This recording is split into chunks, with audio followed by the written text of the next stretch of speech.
The largest Ponzi scheme in history did not begin in secrecy. It began inside one of Wall Street's most trusted firms, operating openly, with investors who felt entirely safe. Bernie Madoff's fraud worked precisely because it looked nothing like one. Madoff had built a reputation over decades as a pioneer in market trading. He once chaired the Nasdaq and was known for his quiet discipline and steady returns. Through his investment advisory business, he promised consistent profits regardless of market conditions, a claim few questioned because it appeared conservative rather than bold. Clients included banks, charities, universities, and individual investors who believed they were part of something stable. Behind the facade, there were no trades. Madoff used money from new investors to pay returns to earlier ones, creating an illusion of success supported by falsified statements. The operation depended entirely on trust and predictability, qualities Madoff carefully maintained. For years, auditors failed to verify the existence of actual assets, and regulatory agencies overlooked warnings that his results were statistically impossible. The scheme collapsed in 2008, when the global financial crisis triggered massive withdrawal requests. With new money drying up, Madoff confessed that his fund was one big lie. Losses totaled an estimated $65 billion, making it the most extensive financial fraud ever uncovered. The significance of the Madoff scandal lies not only in its scale, but in its method. It showed how reputation can serve as insulation against scrutiny, and how financial systems built on confidence can mask deception for years.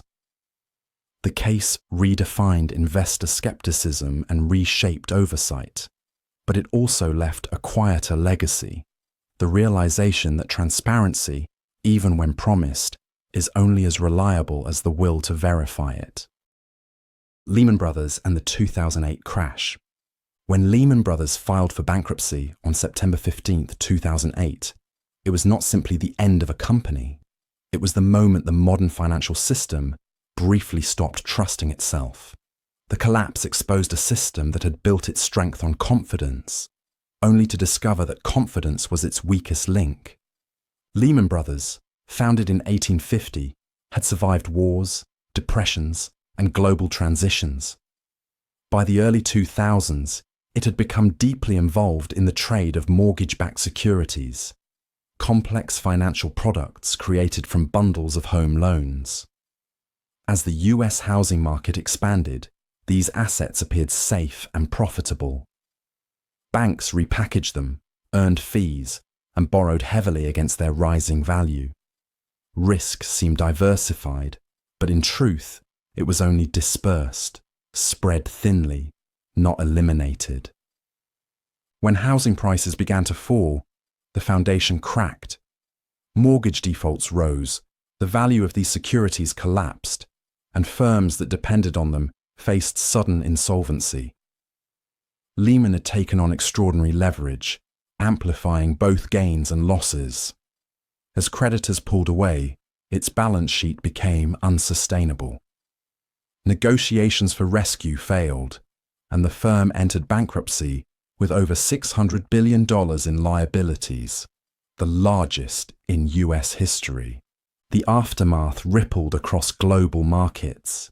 Panic froze credit, banks stopped lending, and entire economies contracted. Governments responded with bailouts, stimulus packages, and emergency regulations to prevent systemic collapse. The crisis revealed how interconnected the global financial system had become, and how small misjudgments could magnify into worldwide consequences. Lehman's failure became the emblem of a larger story, not of greed alone, but of belief. It showed how financial innovation, unchecked by transparency, can evolve into fragility disguised as progress. The lesson endures quietly. Markets function not just on capital, but on trust. And once that trust is broken, even centuries-old institutions can vanish overnight. Enron collapse. In 2001, Enron was named one of America's most innovative companies for the 6th year in a row. Within months, it no longer existed. The paradox of Enron lies in that contrast. A corporation celebrated for creativity that was, at its core, an illusion built on concealment. Founded in 1985 as a natural gas pipeline company, Enron rebranded itself as an energy trader. It claimed to have reinvented the business model, turning power supply into a marketable commodity like stocks or bonds. Investors admired its complexity, mistaking opacity for sophistication. Behind the polished image, however, Enron used accounting loopholes and special-purpose entities to hide billions in debt. What appeared as profit was often a projection. The company's leadership, including CEO Jeffrey Skilling and Chairman Kenneth Lay, cultivated a culture that prized short-term gains and stock performance over transparency. Analysts who questioned the numbers were dismissed, and employees were encouraged to believe in a narrative of endless growth. For years, auditors from Arthur Andersen signed off on the reports, preserving the illusion. When scrutiny finally came, sparked by declining stock prices and internal leaks, the structure unraveled rapidly. Once investors realized the earnings were largely fabricated, confidence collapsed. Enron filed for bankruptcy in December 2001, erasing $74 billion in shareholder value and devastating employee pensions. Arthur Andersen, once among the world's leading accounting firms, also dissolved after being found guilty of obstruction of justice. The Enron collapse revealed how financial innovation, when unrestrained by ethics or oversight, can distort markets and mislead entire institutions. It prompted sweeping reforms, including the Sarbanes-Oxley Act, designed to strengthen corporate accountability. Yet its most lasting lesson is subtler. Complexity can hide fragility, and admiration can delay doubt until it is far too late. Watergate scandal. On June 17, 1972, 5 men were caught inside the Democratic National Committee headquarters at the Watergate complex in Washington, D.C. It seemed like a small burglary, but the evidence left behind, wiretapping equipment, cash tied to the Nixon re-election campaign, revealed something far deeper. What began as a break-in turned into a test of how power behaves when it believes it will not be caught.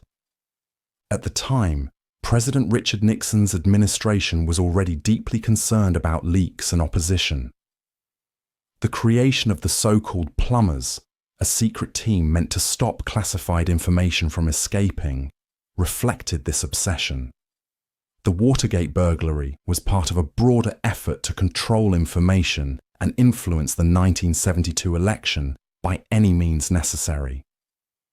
As investigations unfolded, the White House tried to distance itself. Yet every layer of denial exposed another connection. Journalists Bob Woodward and Carl Bernstein followed the money trail. The Senate formed a special committee, and the phrase cover-up became central to the American political vocabulary.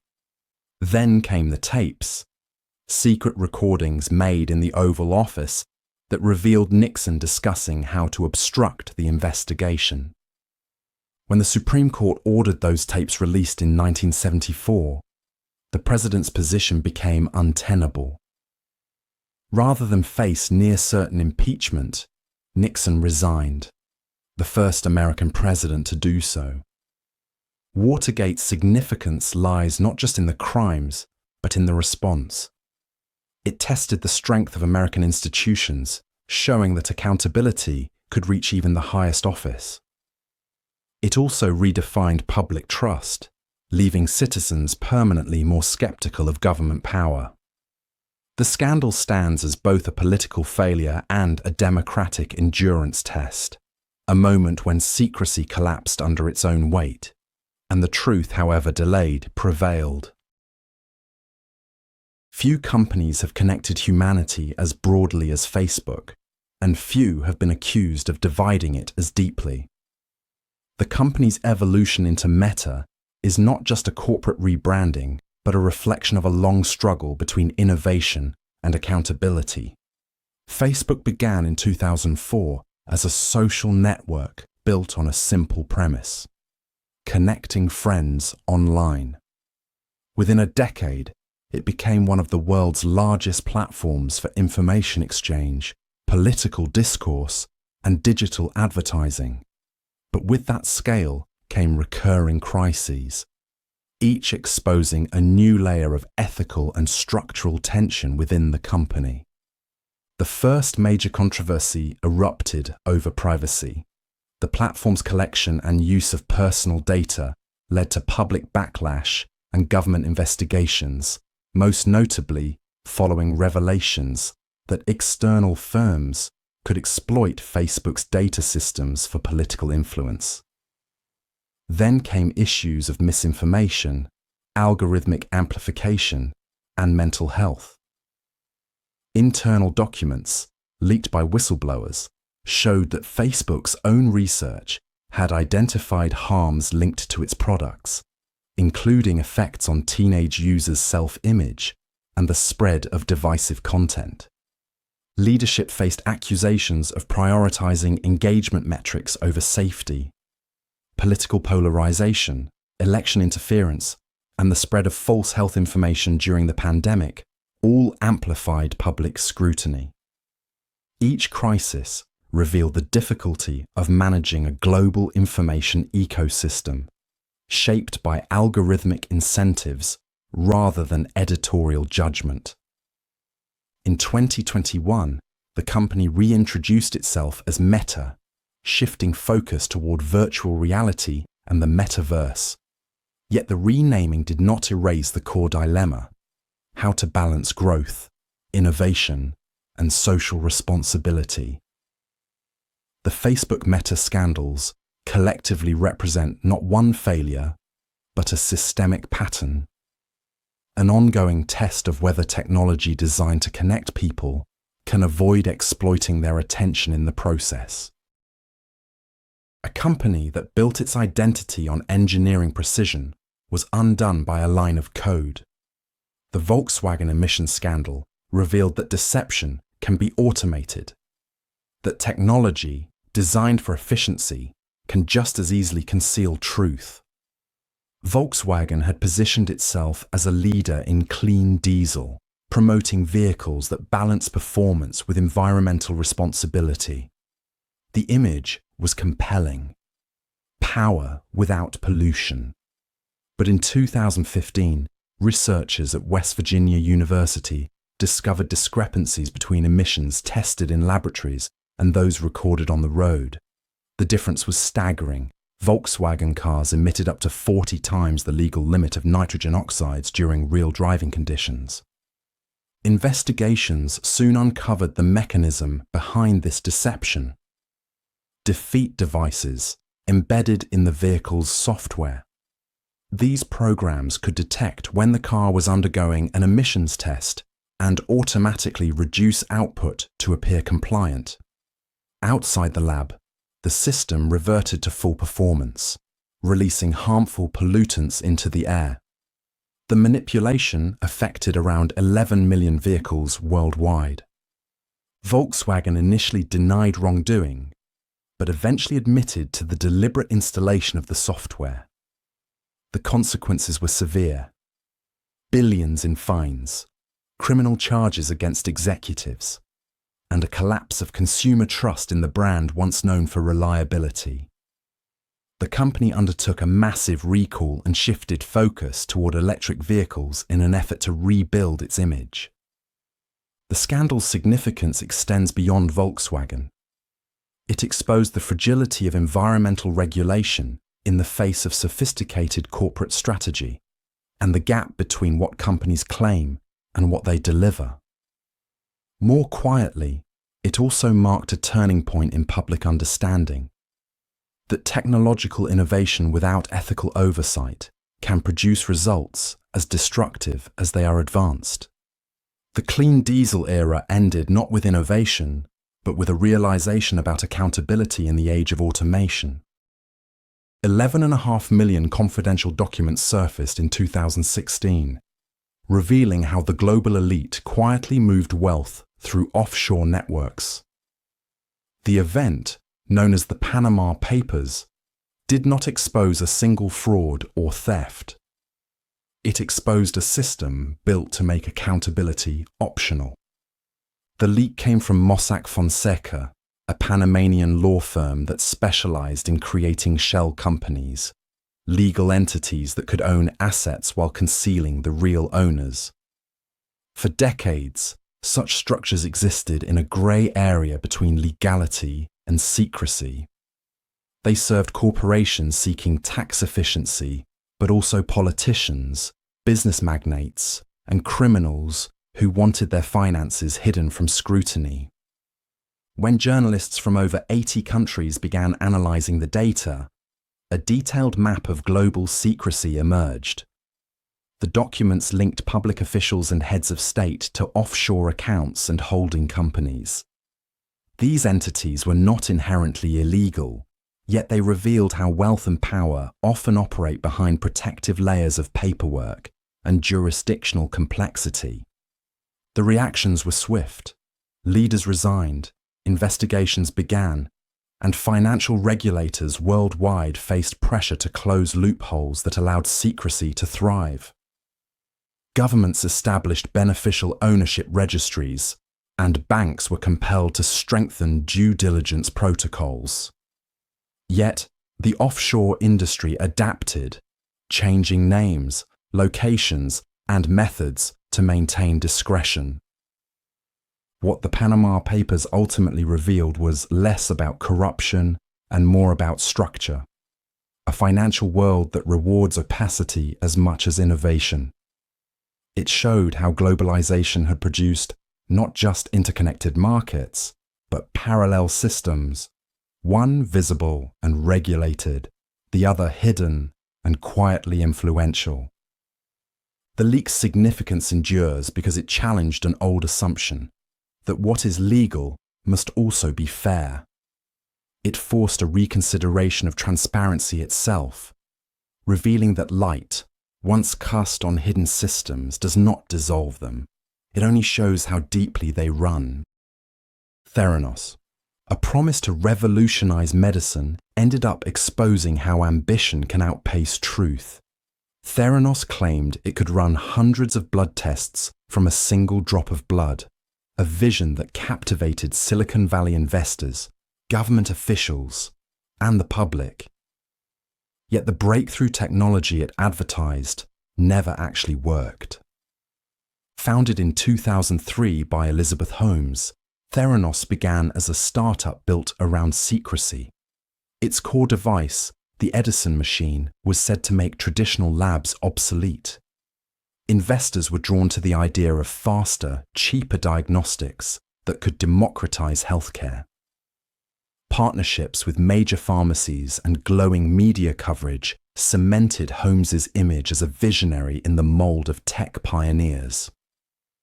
Behind closed doors, the company's scientific foundation was unstable. Tests often produced inaccurate results, and employees raised internal concerns that were dismissed or silenced. Instead of admitting the limitations, Theranos used conventional machines while presenting data as though it came from its own technology. Regulatory inspections and whistleblower reports gradually exposed the gap between its claims and reality. By 2015, investigative reporting began unraveling the illusion. The Wall Street Journal published findings that Theranos had misled investors, patients, and partners about its capabilities. The company's valuation, once $9 billion, collapsed, and criminal charges followed against Holmes and former President Sunny Balwani for fraud and conspiracy. Both were later convicted. Theranos stands as a case study in the convergence of technology, narrative, and trust. It revealed how the language of innovation can obscure the need for evidence and how belief in disruption can sometimes replace verification. The scandal also reshaped attitudes toward private startups, reminding investors and the public that transparency is not a constraint on progress, it is its precondition. The FTX collapse. In November 2022, a cryptocurrency empire valued at $32 billion collapsed in less than a week. The fall of FTX revealed a paradox at the center of modern finance. Even in a decentralized world built on code, old patterns of trust and mismanagement still decide who loses everything. FTX was founded in 2019 by Sam Bankman-Fried, a former Wall Street trader who promised to bring transparency and efficiency to digital assets. The platform grew rapidly, attracting institutional investors, celebrity endorsements, and political influence. It was presented as the reliable face of crypto, a bridge between traditional finance and the blockchain future. Behind this image, however, FTX's financial foundation was deeply intertwined with its sister company, Alameda Research. Customer deposits were quietly diverted to cover Alameda's trading losses and speculative investments. The companies maintained the appearance of separation, but operated with shared funds, blurred governance, and almost no internal oversight. The crisis began when a leaked balance sheet revealed that much of Alameda's value rested on FTX's own token, FTT, essentially a self-issued currency propping up both firms. Confidence evaporated. A wave of withdrawals followed, and within days, FTX was insolvent. Bankruptcy filings exposed billions in missing customer funds, unsecured debts, and chaotic record-keeping. The implications reached far beyond crypto markets. Regulators began re-examining the promise of decentralized finance, investors questioned unchecked innovation, and the public witnessed a familiar truth. Technological revolutions do not eliminate human error, they often magnify it. The FTX collapse did not end cryptocurrency, but it forced a reckoning about its structure and culture. It marked the moment when an industry that prided itself on independence learned that transparency is not built by code alone. It depends on accountability that no algorithm can replace. Clinton-Lewinsky scandal. The Clinton-Lewinsky scandal began not as a matter of state, but as a private relationship that became a political earthquake. It revealed how personal conduct, when tied to power, can reshape public trust and redefine the limits of accountability. In 1998, news emerged that President Bill Clinton had engaged in a relationship with Monica Lewinsky, a 22-year-old White House intern. What made the story historically significant was not the affair itself, but the legal and political consequences that followed. The allegations surfaced during a separate investigation into unrelated financial dealings, expanding into questions of truth, perjury, and the presidency's moral authority. Clinton initially denied the relationship under oath, famously stating, "I did not have sexual relations with that woman." When physical evidence later confirmed otherwise, the issue shifted from personal indiscretion to the integrity of the office. The House of Representatives impeached him on charges of perjury and obstruction of justice, marking only the second impeachment of a US president in history. The Senate ultimately acquitted him, allowing him to complete his term. The public reaction was complex. Clinton's approval ratings remained high, even as the scandal dominated media coverage for months. For some, the event symbolized partisan excess, a private failing inflated into a political weapon. For others, it underscored the expectation that those in power be held to higher ethical standards. Beyond its immediate drama, the Clinton-Lewinsky affair marked a turning point in how politics, media, and privacy interact. It blurred the line between public office and personal life, setting a precedent for the scrutiny of leaders in the digital era. In the end, it became less a story about scandal than about exposure, the moment when private truth became inseparable from public power. Nixon's secret bombings. In March 1969, US bombers began striking targets in Cambodia, an officially neutral country that had not declared war on the United States. The operation was not announced to Congress or the public. For over a year, the bombings remained a secret, recorded under false coordinates to hide their true location. The paradox was stark. A democratic government expanding war through silence. President Richard Nixon had inherited the Vietnam conflict with a promise to end it through peace with honor. Yet behind that language, his administration believed that widening the conflict could force North Vietnam to negotiate.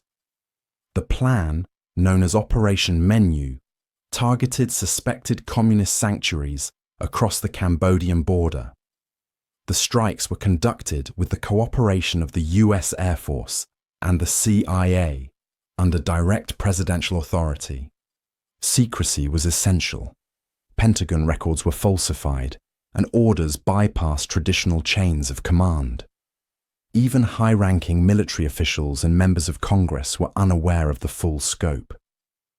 Between 1969 and 1973, hundreds of thousands of tons of bombs were dropped, causing extensive civilian casualties and destabilizing Cambodia's fragile government. The truth emerged gradually through leaked documents and congressional investigations. When the existence of the bombings became public, it intensified opposition to the Vietnam War and raised fundamental questions about executive power. The revelations contributed to the erosion of trust in Nixon's leadership, linking directly to the broader crisis of credibility that would later culminate in Watergate. The secret bombings stand as an example of how government can wage war in the absence of transparency, and how secrecy, once institutionalized, reshapes the relationship between leaders and citizens. In the end, what was intended as a show of control became evidence of its limits. Proof that hidden wars, however justified internally, cannot remain invisible forever. Brazil's Operation Car Wash, a routine investigation into money laundering at a car wash in Brasilia, uncovered one of the largest corruption networks in modern history. Operation Car Wash, or Lava Jato, began with small financial irregularities, but it soon revealed a system that linked Brazil's political elite, major corporations, and state institutions in a cycle of bribery and influence.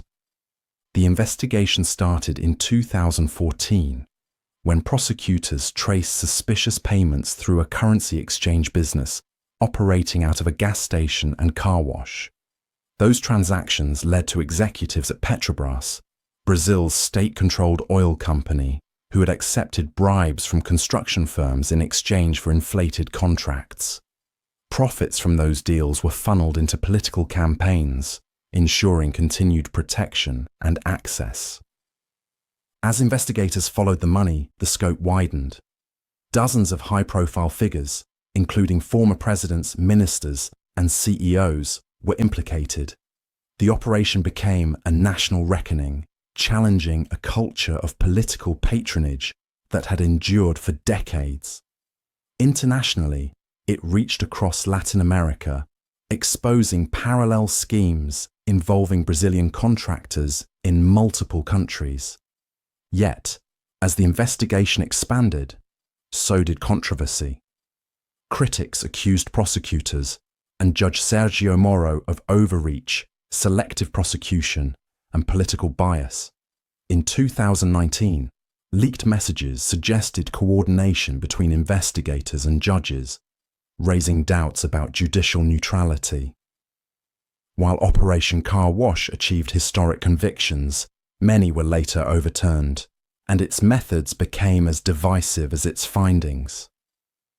The scandal's legacy is paradoxical. a story of both exposure and erosion. It demonstrated that institutions could challenge entrenched power, but also that the pursuit of justice, when politicized, risks undermining the very rule of law it seeks to defend. Operation Car Wash changed Brazil's political landscape, but it also left behind a question that remains unresolved: how to cleanse corruption without corroding trust in justice itself. The Rajneeshpuram controversy. In 1981, followers of the Indian spiritual leader Bhagwan Sri Rajneesh purchased 64,000 acres of land in rural Oregon. Their goal was to build a utopian city, Rajneeshpuram, founded on meditation, self-expression, and communal living. Within a few years, it became one of the most unusual social experiments in modern American history, and one of its most divisive. Rajneesh's movement had grown rapidly in the 1970s, attracting thousands of Westerners seeking spiritual renewal outside traditional religion. In Oregon, the group constructed a self-sufficient commune with homes, schools, farmland, and even an airport. But its expansion soon drew conflict with local residents and state authorities. What began as a philosophical movement evolved into a political and legal confrontation. The Rajneeshis sought political influence to protect their community, attempting to take control of nearby Wasco County through local elections. In pursuit of that goal, some members resorted to covert and unlawful tactics.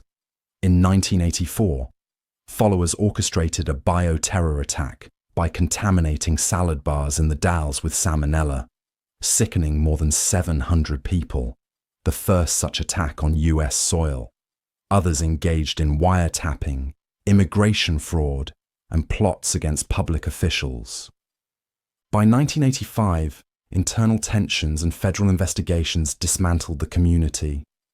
Rajneesh was arrested for immigration violations and deported, while several of his close aides faced criminal charges. Rajneeshpuram was abandoned, leaving behind a legacy of fascination and unease. The Rajneeshpuram controversy remains a paradox, a movement rooted in spiritual liberation that collapsed under the weight of control and secrecy. It revealed how the pursuit of idealism can mutate when isolation, power, and fear intersect. More broadly, it stands as a reminder that utopias, when built without restraint or transparency, often expose not enlightenment, but the human impulse to dominate in the name of transcendence. Lockheed bribery scandal. In the 1970s, one of America's largest defense contractors quietly admitted to paying millions in bribes to foreign officials. The Lockheed bribery scandal revealed how business interests, cloaked in diplomacy, could shape global politics as effectively as military power itself. Lockheed Corporation, known for producing advanced aircraft like the F-104 Starfighter, faced financial strain during the Cold War. To secure international contracts, company executives authorized secret payments to government officials in countries including Japan, Italy, the Netherlands, and West Germany. The sums were not minor, over $22 million distributed to influence purchasing decisions for military aircraft. The scandal came to light in 1976 through investigations by the US Senate, led by Senator Frank Church. The findings implicated political leaders across several nations. In Japan, Prime Minister Kakue Tanaka was accused of accepting over $1 million in bribes to facilitate aircraft sales, leading to his arrest and eventual conviction. In the Netherlands, Prince Bernhard, husband of Queen Juliana, faced allegations of receiving payments that forced him to relinquish official duties. Similar repercussions followed across Europe and Asia. For Lockheed, the damage was both reputational and financial. The revelations exposed the blurred boundary between corporate competition and political manipulation during an era when defense contracts were synonymous with national pride. The company's executives claimed they acted under pressure to match practices common in global arms trading, a defense that only deepened concern about industry norms.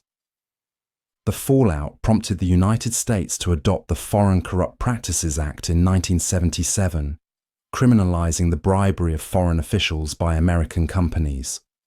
The Lockheed scandal thus reshaped international business ethics, marking the moment when corporate conduct abroad became a matter of public accountability rather than private negotiation.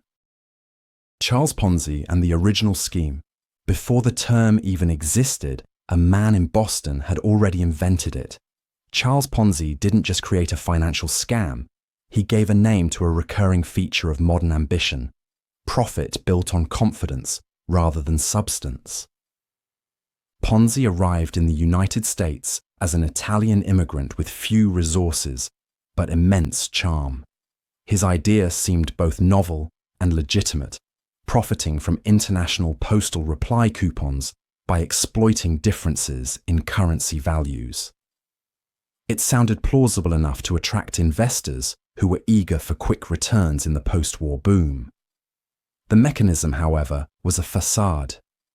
No large-scale trading ever occurred. Instead, Ponzi paid old investors with money from new ones. Each repayment reinforced the illusion of success, drawing in even more participants. Newspapers celebrated him as a financial prodigy, while ordinary people mortgaged their homes to invest. For a time, it worked, not because the system was sustainable, but because belief itself created temporary stability. The unraveling came when auditors exposed that Ponzi's holdings of postal coupons were negligible compared to the vast sums he owed. Within months, his empire collapsed, leaving thousands ruined and trust in local banks shaken. He was convicted of fraud, later deported, and spent the rest of his life pursuing failed ventures that mirrored his first. The enduring relevance of Ponzi's story lies not in its mechanics, but in its psychology. His scheme required no complex instruments, only optimism, imitation, and timing. It revealed how financial systems, even when regulated, remain vulnerable to the same human forces that powered his illusion. The name Ponzi scheme endures not as a relic of history, but as shorthand for an enduring truth. The easiest currency to counterfeit is trust itself. The McDonald's hot coffee lawsuit myth. Few legal cases have been more widely misunderstood than the McDonald's hot coffee lawsuit. What became a symbol of frivolous litigation began, paradoxically, as a story of corporate negligence and distorted public perception. In 1992, Stella Liebeck, a 79-year-old woman from New Mexico, bought a cup of coffee from a McDonald's drive-thru. While parked, she attempted to remove the lid to add cream and sugar and accidentally spilled the coffee onto her lap. The liquid caused third-degree burns over 16% of her body. She was hospitalized for 8 days and required skin grafts. The coffee's temperature was the key issue. McDonald's served it at about 180 to 190 degrees Fahrenheit, far hotter than typical home-brewed coffee, hot enough to cause severe burns within seconds. Liebeck initially sought compensation for medical expenses, but McDonald's refused, offering only a small settlement. Her case went to trial, where evidence showed that the company had received more than 700 previous burn complaints and had chosen not to lower the temperature. The jury awarded her compensatory damages and, controversially, punitive damages meant to penalize corporate disregard for safety. The final amount was later reduced, and the case was settled privately. However, media coverage simplified the narrative. Headlines portrayed Liebeck as careless and greedy, while late-night comedy and talk shows mocked the case as emblematic of excessive lawsuits. The deeper context, corporate accountability and consumer safety was lost in the cultural retelling. The hot coffee myth endures as a cautionary tale, but not in the way it's often told. It shows how public opinion can turn a legitimate grievance into a punchline, and how complex issues, when filtered through media shorthand, can redefine truth itself. What began as a legal case ended as a reflection of collective misunderstanding. The Y2K turn of the millennium, humanity feared not a weapon or disease, but a calendar. The Y2K panic captured a rare moment when global anxiety centered on something purely technical: the possibility that computers would fail to recognize the year 2000. For decades, software developers had used 2 digits to represent years, 99 instead of 1999, to save memory in an era when storage was expensive. As the new millennium approached, experts realized that when the year turned to 00, systems might read it as 1900, potentially disrupting everything from banking to aviation. The concern wasn't irrational. Critical infrastructure, including power grids and air traffic control, relied on code that could misinterpret dates, causing system crashes or data corruption. Governments and corporations launched massive efforts to fix the issue. Billions of dollars were spent rewriting code, replacing hardware, and testing systems worldwide. Media coverage magnified the stakes, suggesting that elevators, hospitals, and nuclear plants might fail simultaneously. Supermarkets saw runs on bottled water, and some people prepared as though for a global blackout. Then came January 1st, 2000. The clocks rolled over, and almost nothing happened. A few minor glitches appeared, but no major failures. The absence of disaster led many to mock the panic as overblown. Yet for engineers, the uneventful transition was proof that the coordinated response had worked. The problem had been prevented precisely because it was anticipated. The Y2K episode remains a study in perception and prevention. It demonstrated how invisible systems underlie modern life, and how public fear can both distort and drive responsible action, whether remembered as a false alarm or a quiet triumph of foresight. Y2K marked a turning point, the moment the world first realized that its dependence on technology could make even time itself a potential source of crisis. Michael Jackson allegations. Fame can amplify genius, but it can also distort accountability. The allegations surrounding Michael Jackson revealed how celebrity itself can complicate truth, turning legal battles into global spectacles where facts, emotion, and myth blur together.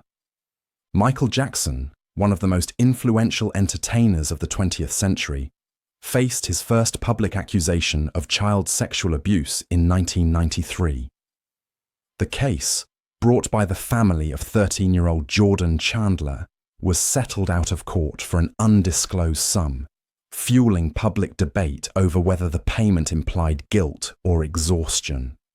No criminal charges were filed, and Jackson maintained his innocence. In 2003, new allegations led to a criminal trial involving a different accuser. Prosecutors presented evidence and testimony depicting a pattern of misconduct, while the defense argued that Jackson's eccentric lifestyle and generosity had been misinterpreted. In 2005, after months of intense media coverage, Jackson was acquitted on all counts. The verdict, while legally definitive, did little to resolve the deeper public divide. Following Jackson's death in 2009, renewed claims emerged, including those presented in the 2019 documentary Leaving Neverland, which reignited global controversy. Supporters viewed him as a victim of extortion and media sensationalism. Detractors saw the persistence of allegations as indicative of a deeper truth obscured by fame. The significance of the Michael Jackson allegations lies less in any single case than in what they exposed about culture itself. The tension between art and accountability, and how society struggles to separate admiration from judgment.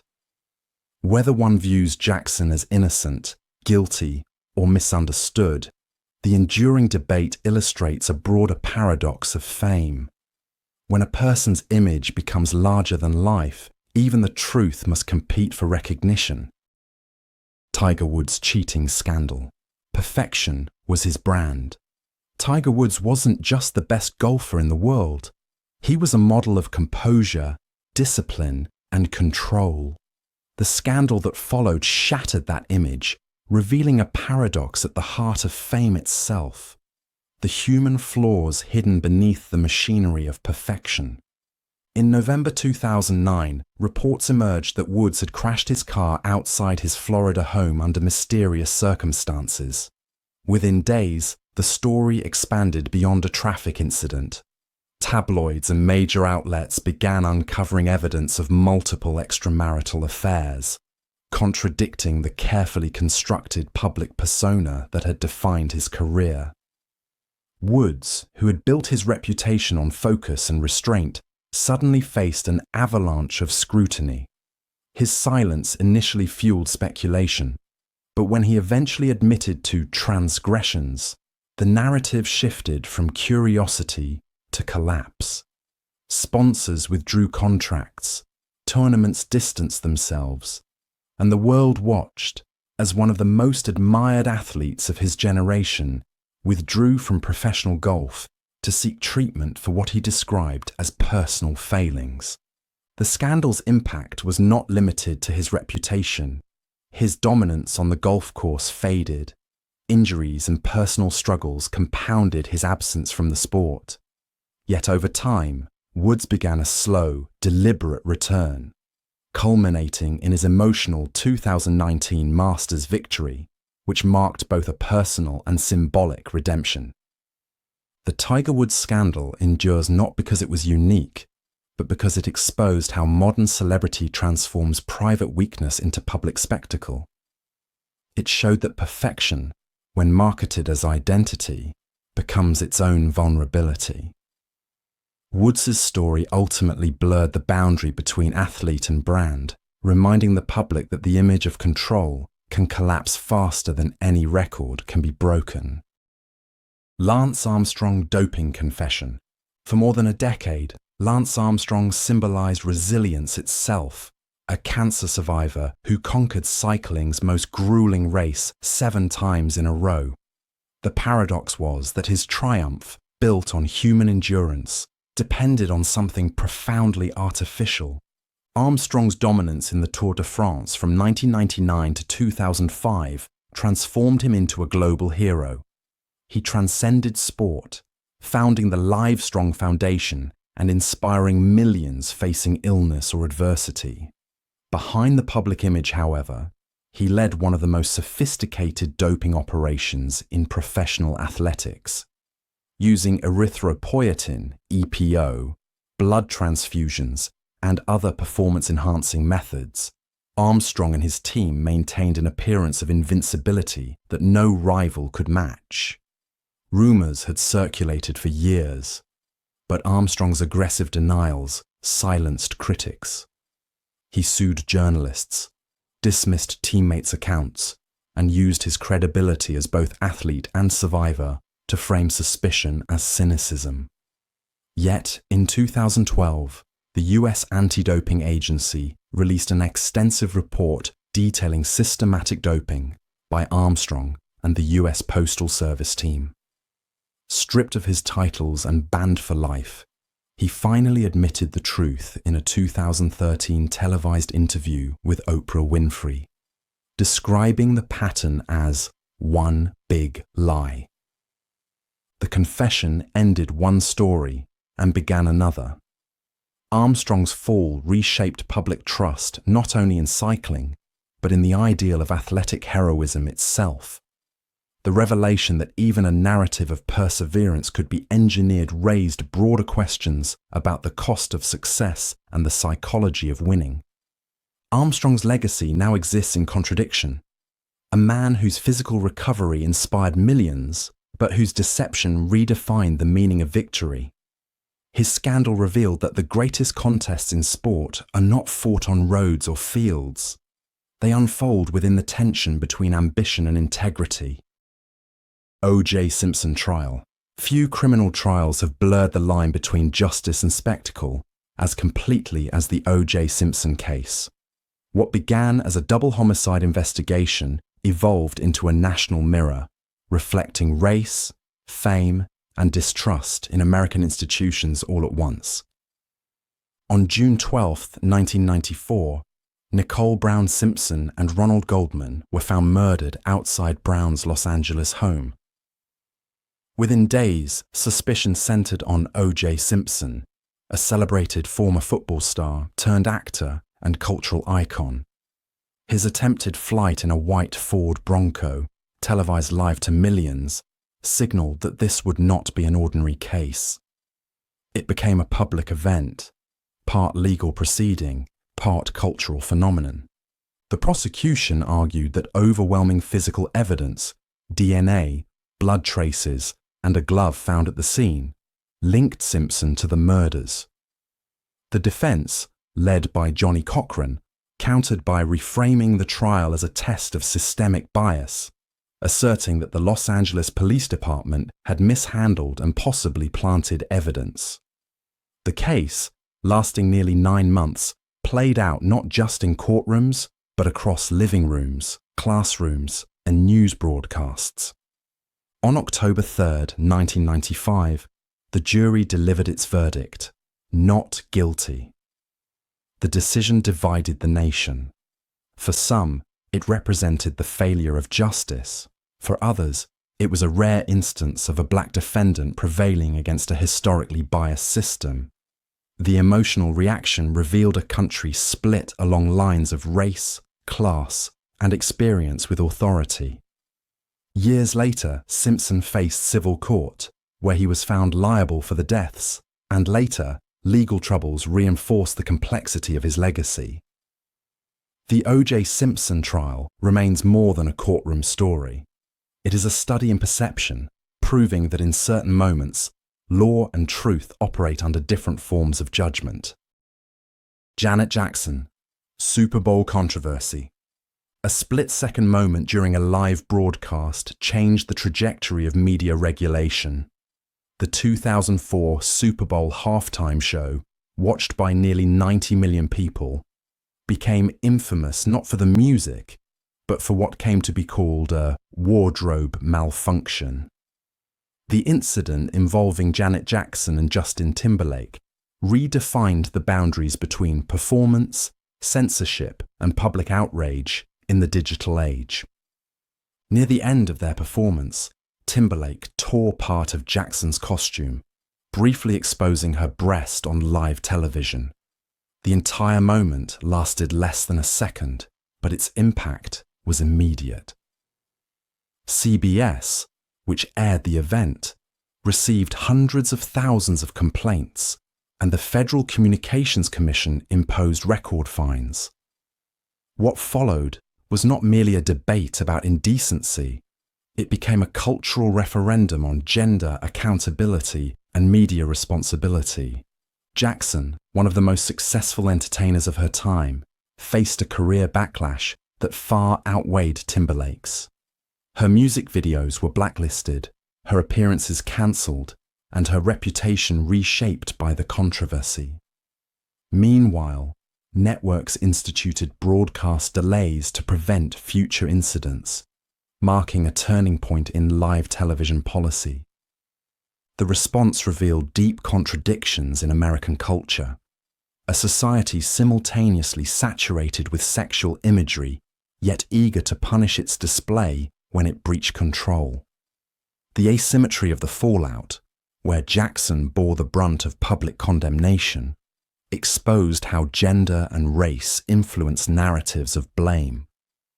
The Janet Jackson Super Bowl controversy remains significant not because of what was seen, but because of what it revealed: the power of a single televised moment to expose cultural fault lines.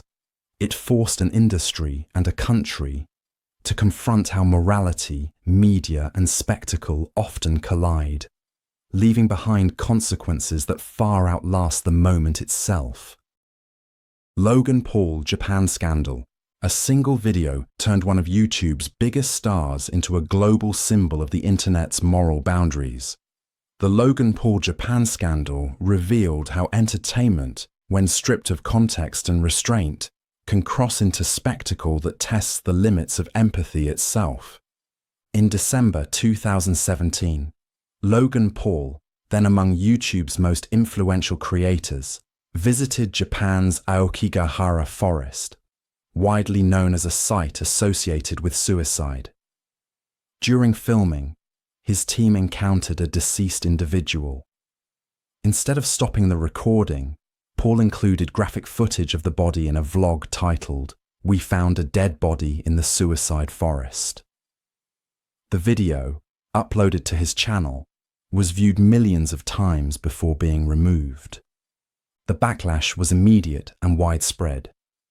Critics condemned the act as exploitative and deeply disrespectful not only to the victim and their family, but also to Japan's cultural sensitivities surrounding death. Mental health organizations denounced the video for its insensitivity, while creators across the platform accused Paul of prioritizing shock value over human decency. YouTube responded by suspending his projects and removing him from its preferred advertising program, signaling a rare instance of public accountability in the platform's early influencer era. Paul issued multiple apologies and took a hiatus, later attempting to rebuild his reputation through philanthropic messaging and professional reinvention. Yet the event left an enduring question about the power and ethics of digital influence. The significance of the Logan Paul scandal lies not only in one creator's misjudgment, but in what it exposed about online culture, an ecosystem that rewards visibility above all else. It showed how the race for attention can erode the line between engagement and exploitation, and how, in a world of constant recording, the absence of reflection becomes its own form of blindness. The Catholic Church abuse cover-ups. An institution built on moral authority became defined, in part, by its concealment of immorality. The Catholic Church abuse cover-ups revealed not only widespread misconduct, but a systemic pattern of silence, one that placed reputation above accountability for decades. Reports of sexual abuse by clergy began surfacing publicly in the 1980s, but the issue reached global awareness in 2002, when the Boston Globe's investigation uncovered how the Archdiocese of Boston had knowingly reassigned abusive priests to new parishes instead of removing them from ministry.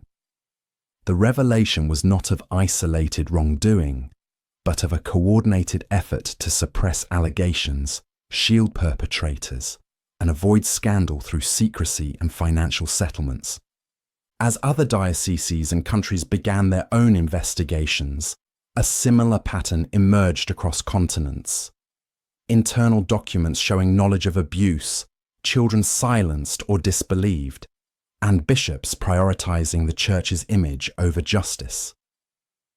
The Vatican's response evolved slowly, from initial denial to eventual acknowledgement, apologies, and reforms. But the damage to moral credibility was irreversible. The crisis was not confined to individuals. It exposed the power structure itself. The Church's hierarchy, designed for spiritual governance, had functioned as an insulated bureaucracy, resistant to external oversight. Legal and public inquiries in Ireland, the United States, Australia, and beyond documented thousands of victims and decades of institutional evasion. The broader significance of the scandal extends beyond religion. It raised questions about how institutions manage power, how faith communities confront betrayal, and how trust, once violated, can or cannot be restored. The church's cover-ups revealed a painful paradox, that an organization preaching confession and redemption had, for so long, refused to confess its own sins. The lesson remains enduring and sobering. Moral authority cannot survive where transparency is treated as a threat. Bhopal gas tragedy. A single night in December 1984 transformed an industrial city into the site of one of the world's deadliest chemical disasters.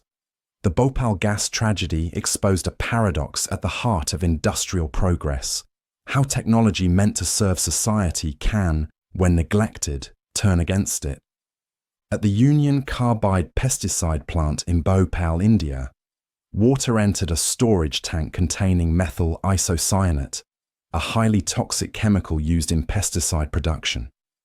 The resulting reaction released a dense cloud of poisonous gas that drifted across nearby neighborhoods while most residents slept. Within hours, thousands died from asphyxiation and chemical burns. Over the following weeks, the death toll climbed to tens of thousands, with hundreds of thousands more suffering long-term health effects, respiratory illness, organ damage, and genetic disorders that persist across generations. The tragedy was not a random accident. Investigations later revealed a series of cost-cutting measures, inadequate maintenance, and disabled safety systems. The plant's design, oversight, and training had all been compromised. Union Carbide, an American company, argued that local mismanagement caused the disaster, while survivors and advocates pointed to systemic negligence and unequal standards for industrial safety between developed and developing nations. Legal battles stretched over decades. In 1989, Union Carbide agreed to a settlement with the Indian government, paying a fraction of what many considered just compensation. Later attempts to hold the company's executives criminally accountable met limited success, while the affected communities continued to seek environmental cleanup and medical support. The Bhopal disaster stands as more than a tragedy. It is a reminder of how industrialization without accountability can endanger those it claims to uplift. It remains a symbol of imbalance, where economic ambition outpaces ethical responsibility, and where the cost of progress is measured in human lives. Chernobyl, the world's worst nuclear accident, began not with an explosion, but with a test. On April 26, 1986, engineers at the Chernobyl nuclear power plant in Soviet Ukraine attempted a safety experiment meant to prevent future disasters, only to trigger one of the most catastrophic events in modern history. During the test, a combination of design flaws and procedural errors caused reactor number 4 to overheat. The reactor core exploded, releasing radioactive material into the atmosphere with a force equivalent to several Hiroshima bombs. The initial blast killed 2 workers, but the invisible fallout would affect countless others for decades. Firefighters, unaware of the radiation's intensity, rushed to extinguish the flames, many succumbing within days to acute radiation sickness. Soviet authorities initially concealed the scale of the disaster. It was only when radiation alarms went off in Sweden, more than 1,000 kilometers away, that the world realized something had gone wrong. Evacuation of nearby Pripyat came 36 hours later, by which time exposure levels were already severe. The delayed response reflected a broader system of secrecy that prioritized image over truth, a defining feature of late Soviet governance. In the months that followed, more than 100,000 people were relocated. The surrounding area was declared an exclusion zone, a frozen monument to technological ambition gone awry.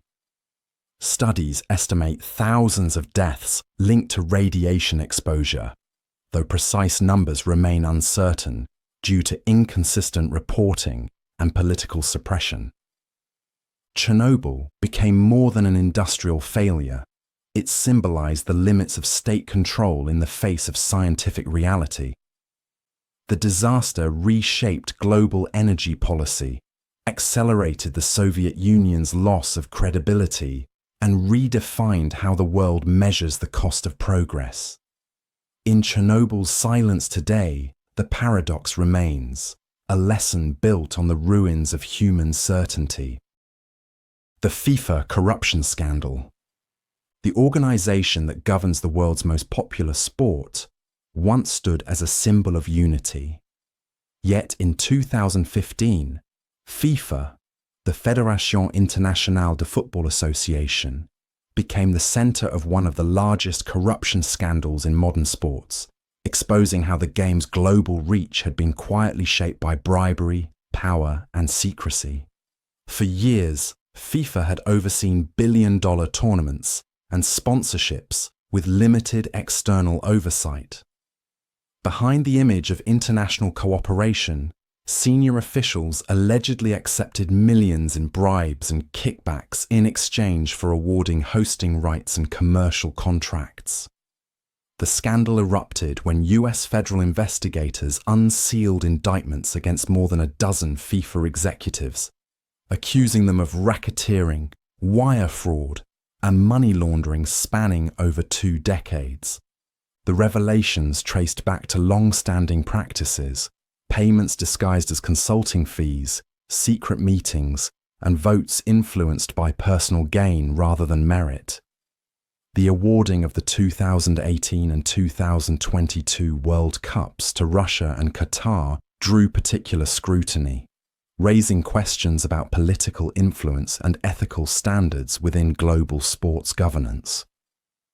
In response, Swiss police arrested officials during a FIFA conference in Zurich, triggering a wave of resignations and suspensions. Longtime President Sepp Blatter eventually stepped down amid mounting pressure, denying direct involvement but acknowledging institutional failures. The ensuing investigations led to reforms within FIFA, new ethics committees, term limits, and transparency measures. But skepticism persisted about whether structural change could undo decades of ingrained corruption. The FIFA corruption scandal underscored a deeper paradox, that an organization built to celebrate fair play had itself become compromised by its own success. It revealed how power, when consolidated behind closed doors, can distort even the most universal of human activities. The game continued, but the illusion of purity surrounding its governance did not. Boeing 737 MAX crisis. 2 crashes, 5 months apart, brought down not only airplanes, but one of the most trusted names in aviation. The Boeing 737 MAX crisis revealed how the pursuit of efficiency and market dominance could compromise the very foundation of safety that defined modern flight. In October 2018, Lion Air Flight 610 plunged into the Java Sea minutes after takeoff, killing all 189 on board. In March 2019, Ethiopian Airlines Flight 302 crashed under similar circumstances, claiming 157 lives. Both accidents involved Boeing's 737 MAX 8, an updated version of its best-selling jet. Investigators soon identified a shared flaw, a new software system known as MCAS, designed to prevent stalls by automatically adjusting the plane's nose downward. When a single faulty sensor fed it bad data, the system repeatedly pushed the planes into fatal dives. What emerged was not only a technical failure, but an institutional one. Boeing had marketed the MAX as a seamless continuation of the 737 line, allowing airlines to bypass expensive pilot retraining. Internal documents later showed that engineers and executives were aware of MCAS's limitations, yet regulatory oversight was minimal. the Federal Aviation Administration, heavily reliant on Boeing's own safety assessments, certified the aircraft under a framework that blurred the boundary between industry and regulator. The global grounding of the 737 MAX became a reckoning for both Boeing and aviation governance. The company faced lawsuits, congressional hearings, and a crisis of credibility that reshaped its identity from symbol of innovation to case study in corporate overconfidence.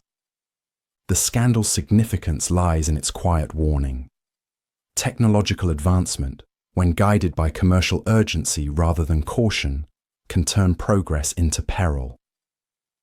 In aviation, where trust is built mile by mile, Boeing's fall showed that safety is not a feature. It is the essence of flight itself. Opioid crisis and Purdue Pharma. An epidemic began not on the streets, but in prescription pads. The opioid crisis, one of the deadliest public health disasters in modern America, was fueled not by illegal traffickers, but by pharmaceutical marketing disguised as medicine. At its center stood Purdue Pharma, the maker of OxyContin. Introduced in 1996, OxyContin was promoted as a breakthrough in pain management, long-lasting, effective, and, according to Purdue's claims, far less addictive than previous opioids. The company's sales representatives targeted doctors with unprecedented intensity, offering bonuses and incentives for high prescribing rates. Internal documents later revealed that Purdue knew early on that the drug's addiction potential was far greater than advertised, yet the marketing narrative persisted. Pain was undertreated, and OxyContin was the solution. As prescriptions soared, so did addiction and overdose rates. Communities across the United States, particularly in rural and working-class areas, saw waves of dependence and death. The company's tactics, downplaying risk, exaggerating safety, and framing addiction as misuse, became a textbook example of how corporate strategy could reshape medical behavior. By the 2010s, lawsuits mounted. Investigations uncovered a decades-long pattern of deception. Purdue pleaded guilty to federal charges of misbranding and fraud, paying billions in settlements. The Sackler family, which owned the company, became synonymous with moral and legal accountability in the pharmaceutical industry. Despite financial penalties and public outrage, the societal damage, millions of addictions, hundreds of thousands of deaths, could not be undone. The opioid crisis exposed a profound fracture between profit and public health. It showed how trust in science, medicine, and regulation can be exploited through persuasion rather than force. Purdue's downfall was not just a corporate scandal. It was a warning that influence, when disguised as care, can devastate a generation while pretending to heal it. Modern influencer scams and NFT grifts. The digital age promised democratized opportunity, but it also created a new kind of con artist. Modern influencer scams and NFT grifts emerged from a culture where trust, once built on expertise or credibility, became measured by visibility alone. Influencers, armed with vast audiences and the illusion of authenticity, began promoting investment schemes and digital assets they scarcely understood or never intended to support. From cryptocurrency projects to NFT collections, many endorsements promised community, innovation, or financial freedom. Instead, followers often found themselves holding worthless tokens after orchestrators vanished overnight. These so-called rug pulls weren't crimes of stealth, but of persuasion, conducted in full view under the language of empowerment and progress. The rise of NFTs in particular blurred lines between art, speculation, and marketing. Celebrities and creators sold digital images for millions, backed by blockchain technology said to revolutionize ownership. Yet behind the hype were recycled tactics, artificial scarcity, false exclusivity, and emotional appeal. Some projects quietly disappeared, others collapsed under their own inflated expectations, leaving investors disillusioned and regulators scrambling to define the boundary between innovation and deception.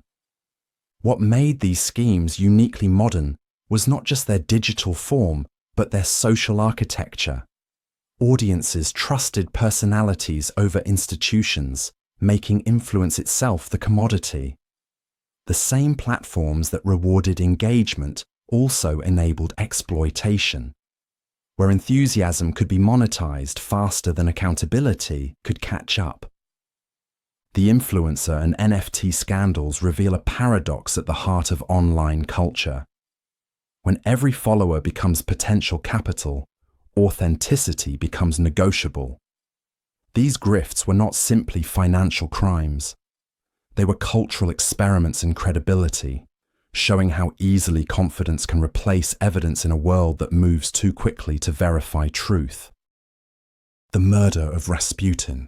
Few deaths have been described with such fascination as that of Grigory Rasputin, the mystic whose influence over Russia's royal family made him both indispensable and intolerable. His murder in December 1916 symbolized a nation's unraveling faith in its rulers and its descent into chaos. Rasputin, a peasant turned spiritual advisor, gained the trust of Tsarina Alexandra after claiming to ease the suffering of her hemophiliac son, Alexei. Over time, his proximity to the Romanov family transformed him into a lightning rod for public anger. Rumors of corruption, decadence, and moral decay spread through St. Petersburg, painting Rasputin as both a manipulator and a symptom of imperial decline. A group of nobles, convinced that his death would save the monarchy, plotted his assassination. On the night of December 29th, they invited him to the home of Prince Felix Yusupov. Accounts of what followed became legend: poisoned wine, multiple gunshots, a struggle that refused to end easily. Though many of these details were exaggerated, what remains certain is that Rasputin was killed and his body discarded into the icy Neva River. Ironically, his death achieved the opposite of what his assassins intended. The monarchy, already unstable, lost its last symbolic shield against popular fury. Within months, the Romanov dynasty collapsed and Russia plunged into revolution. Rasputin's story, stripped of myth, revealed a deeper truth: that political decay often seeks a scapegoat rather than reform. The murder of Rasputin was less about one man's power than about the empire's fragility. In eliminating him, the conspirators removed not the cause of corruption, but its mirror. His death stands as a quiet warning from history, that when a system rots from within, the removal of a single figure cannot cleanse what has already begun to fall apart. Princess Diana's death and royal cover-ups. Fame had made her the most photographed woman in the world, and it also ensured that her death would never be treated as simple tragedy. Princess Diana's fatal car crash in Paris on August 31st, 1997, became a defining event in the modern relationship between royalty, media, and public trust. Diana's life had long existed in the glare of scrutiny. Her marriage to Prince Charles, their separation, and her growing independence reshaped how the British monarchy was perceived. Less as a sacred institution, more as a family under observation. When her car struck a pillar in the Pont de l'Alma tunnel while being pursued by paparazzi, it seemed both a private accident and a public reckoning. Initial reports blamed excessive speed and the driver's intoxication, but inconsistencies in evidence and the secrecy surrounding the royal response fueled decades of suspicion. Questions arose about delayed medical aid, missing surveillance footage, and the role of British intelligence. Official investigations, including Operation Paget in 2006, found no evidence of foul play, concluding it was an accident caused by reckless driving. Yet, for many, the findings resolved little. The quiet dignity of official explanations could not compete with the public's lingering sense that something deeper had been concealed. The monarchy's muted reaction to Diana's death intensified public outrage. The Queen's silence in the days following contrasted sharply with the collective grief sweeping Britain. That tension exposed an institution unprepared for emotional transparency in an age of global visibility. The story of Diana's death endures not because of its mystery, but because it forced a monarchy and a nation to confront the limits of privacy in a public life. It revealed how modern icons can outgrow the institutions that created them, leaving behind a legacy both luminous and permanently unresolved. The Roman Senate and Julius Caesar's assassination. Power in Rome was meant to be shared, not seized. Yet by the time Julius Caesar entered the Senate on March 15th, 44 BCE, the Republic had already begun to function like the empire it feared becoming. His assassination, justified as an act to save liberty, ended up accelerating the very tyranny it sought to prevent. Caesar's rise was not abrupt, but methodical. A general of unmatched ambition, he expanded Rome's territories and his own prestige through conquest in Gaul. His victories granted him loyalty from soldiers, wealth from plunder, and leverage over a Senate increasingly paralyzed by factionalism. When he crossed the Rubicon River in 49 BCE, it symbolized not just civil war, but the collapse of Rome's unwritten limits on personal authority. Declared dictator for life, soon after his victory, Caesar presented reforms that blended popular support with autocratic control. To his opponents, many of them former allies, this blurred the line between leadership and domination. Conspirators, including Brutus and Cassius, believed his death would restore the Republic's balance. But the act they framed as patriotic became the spark for Rome's disintegration. The assassination inside the Curia was both brutal and ceremonial, carried out under the guise of tradition but fueled by fear. What followed was not renewal, but chaos.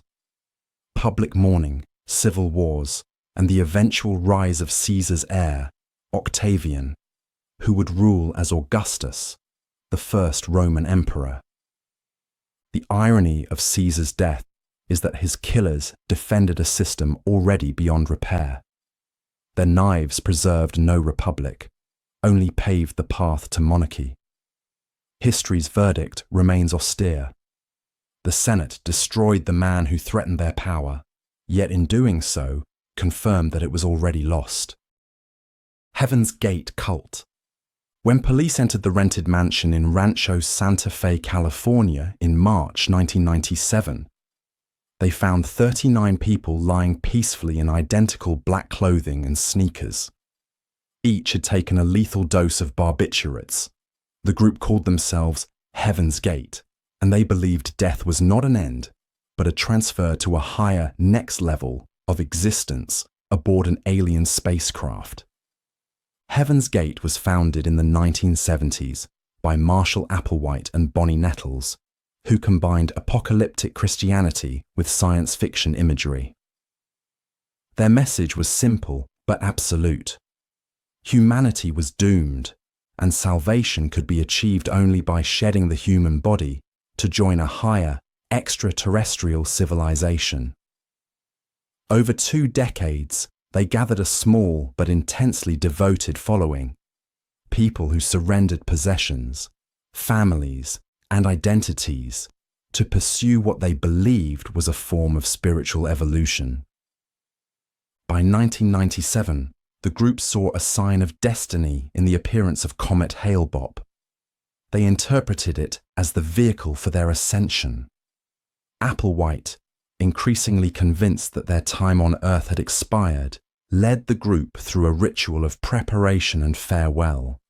Their departure, meticulously planned and synchronized, reflected not chaos, but conviction. What made Heaven's Gate disturbing was not just the act itself, but the calm coherence behind it. The members were not coerced, but persuaded by a belief system that offered meaning in an indifferent world. Their suicide challenged the boundary between faith and delusion, autonomy and manipulation. The tragedy of Heaven's Gate revealed how modern isolation can give rise to spiritual extremism, how technology, belief, and loneliness can merge into something quietly catastrophic. It stands as a reminder that even in a secular age, the search for transcendence can still lead people to follow a promise that ends in silence. The televangelist scandals. By the late 1980s, American television had turned faith into a broadcast empire. Televangelists reached tens of millions of viewers, blending religion with entertainment and devotion with profit. Yet behind the polished sermons and televised prayers, a series of scandals revealed something more fragile: the collision between spiritual authority and unchecked commercial ambition. Televangelism emerged from the post-war boom in mass media. Figures like Jim Bakker, Jimmy Swaggart, and Oral Roberts built empires funded by viewer donations. They promised healing, redemption, and prosperity to audiences seeking certainty in an uncertain age. Their programs operated as both ministry and business, tax-exempt yet lucrative, guided less by oversight than charisma. The first cracks appeared when financial irregularities surfaced. Jim Bakker's PTL ministry collapsed under revelations of fraud, secret payouts, and lavish personal spending. Soon after, Jimmy Swaggart faced public disgrace for moral misconduct, followed by other preachers whose private actions contradicted their public piety. What had seemed like divinely blessed success began to look like institutional excess. The deeper significance of the televangelist scandals lay not only in corruption, but in the structure that enabled it. Faith, when marketed as spectacle, blurred the line between spiritual guidance and performance. Congregations became audiences, and belief was measured in ratings and donations. The medium that made these preachers powerful also made their failures impossible to hide. For many believers, the scandals forced a painful reckoning, whether faith could survive its own commercialization. Yet the industry did not vanish. It adapted, rebranded, and learned to exist within the same tension between message and money. The televangelist scandals remain less a story of hypocrisy than of exposure, how the tools of mass persuasion that once built faith also revealed the limits of its sincerity. Vatican Bank scandal. A bank created to serve faith became a gateway for corruption. The Vatican Bank, formerly known as the Institute for the Works of Religion, was intended to manage church funds for charitable and religious purposes. Yet by the late 20th century, it became entangled in one of Europe's most complex financial scandals, linking organized crime, political intrigue, and the moral authority of the Catholic Church itself. The story center was a web of hidden accounts, offshore dealings, and secret transactions that blurred the distinction between divine mission and worldly power. In the 1970s and 80s, the bank's president, Archbishop Paul Marcinkus, oversaw close ties with Banco Ambrosiano, a major Italian financial institution run by Roberto Calvi, later known as God's banker. When Ambrosiano collapsed in 1982 with billions missing, Calvi was found dead under London's Blackfriars Bridge, a location symbolic enough to raise suspicions of ritual execution. investigations revealed that church-linked accounts had been used to move illicit funds, some tied to political bribes, others to criminal networks. The Vatican denied direct wrongdoing, but quietly paid hundreds of millions in settlements. What emerged was not merely financial malpractice, but a portrait of an institution struggling to operate both as a spiritual entity and a sovereign bank shielded from external oversight. The Vatican bank scandal exposed the paradox of holiness in a financial world that depends on secrecy. Its existence showed how institutions built on faith could be compromised by the systems they sought to navigate. Decades later, reforms have attempted to enforce transparency, yet the event remains a symbolic rupture, a moment when divine trust collided with human temptation, and the Church's moral standing was forced to reckon with the logic of its own ledgers. The Hitler Diaries forgery. For 2 weeks in 1983, much of the world believed that Adolf Hitler's personal diaries had been found. The revelation promised to rewrite history until it unraveled into one of the most humiliating forgeries in modern journalism. The story began when the German magazine Stern announced it had acquired 60 volumes of Hitler's diaries, supposedly recovered from a plane crash at the end of World War II. The editors, eager for an exclusive that would reshape post-war understanding of the Nazi leader, paid millions for what they thought was an unparalleled discovery. Within days, global media outlets echoed the claim, treating it as a historic breakthrough. But the diaries were fakes. They had been fabricated by Konrad Kujau, a Stuttgart-based forger with a talent for imitation and an instinct for what people wanted to believe. His notebooks, written in modern ink on post-war paper, were not the product of archival genius, but of opportunism. What made the deception possible was not the quality of the forgery, but the willingness of journalists and historians to suspend skepticism for access, prestige, and profit. When forensic tests exposed the fraud, Stern's credibility collapsed overnight.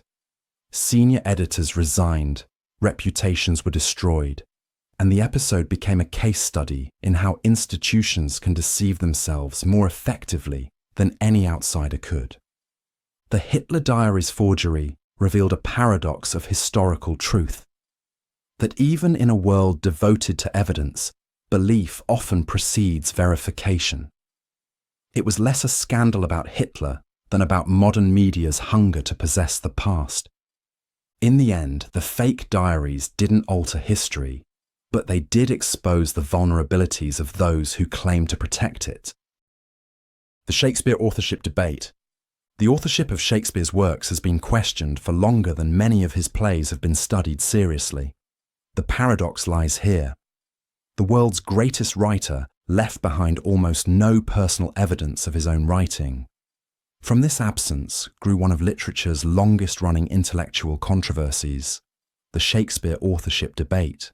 William Shakespeare of Stratford-upon-Avon was a documented actor, theatre shareholder, and playwright.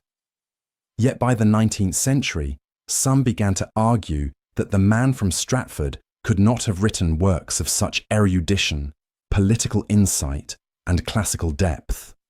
Figures like Francis Bacon, Christopher Marlowe, and Edward de Vere, the Earl of Oxford, were proposed as alternate authors, men with noble education or proximity to power that Shakespeare lacked. Supporters of the traditional view pointed to surviving records, business dealings, parish documents, and references by contemporaries. Critics countered that these proved only his existence, not his authorship. The debate became a reflection of class and intellect, whether genius required privilege or whether imagination alone could produce universality. What began as scholarly skepticism evolved into cultural mythology. The debate drew novelists, philosophers, and even US Supreme Court justices into its orbit. Each camp constructed its own logic. Some saw a hidden code of aristocratic secrecy. Others, a simple story of a gifted man whose life left few traces.